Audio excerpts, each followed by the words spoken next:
Old ট্রাফোর্ডে ছিল স্মৃতিমাখা এক সন্ধ্যা। প্রাক্তন তারকা গোলকিপার ডেভিড ডে গিয়া ফিরেছিলেন ফিওরেন্টিনার জার্সি গায়ে। তবে ম্যাচের দুর্দান্ত লড়াইয়ের পরেও শেষ হাসি হেসেছে ম্যানচেস্টার ইউনাইটেড। এক সমতার পর টাই ব্রেকারে ৪-৫ ব্যবধানে জয় তুলে নেয় রেড ডেভিলরা।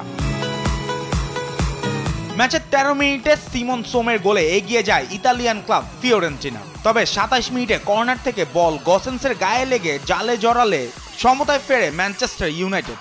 এরপর দুদলই গোলের সুযোগ তৈরি করলেও গোলের দেখা পায়নি কোনো দল। এদিকে ৭১ মিনিটে চোট পেয়ে মাঠ ছাড়তে হয় তরুণ ডিফেন্ডার আইরেন হোভেনকে। টাই ব্রেকারে গোলরক্ষক আলতাই বাইন্দির দুর্দান্ত সেভ আর কবি মইনুর ঠান্ডা মাথার শেষ শটে ৪-৫ ব্যবধানে জয় নিশ্চিত করে রুবেন আমোরিমের শিষ্যরা। এদিকে সিসিলিতে পালেরমোর ১২৫তম বর্ষপূর্তির ম্যাচে ছিল ইংলিশ চ্যাম্পিয়ন ম্যানচেস্টার সিটির দাপট। প্রথমার্ধে ম্যাচের ২৫ মিনিটে রায়ান চেরিকের পাস থেকে গোল করেন আর্লিং হল্যান্ড। বিরতির পর মাঠে নেমেই ডাচ মিডফিল্ডার তিজানি রেইন্ডার্স জোড়া গোল করে নিশ্চিত করেন সিটির বড় জয়। তবে ম্যাচ শেষে চোটের খবরে শঙ্কা সিটির শিবিরে। মাতেও কোভাসিচ অক্টোবর পর্যন্ত ছিটকে গেছেন আর ফিল ফোডেনও আছেন সন্দেহের তালিকায়।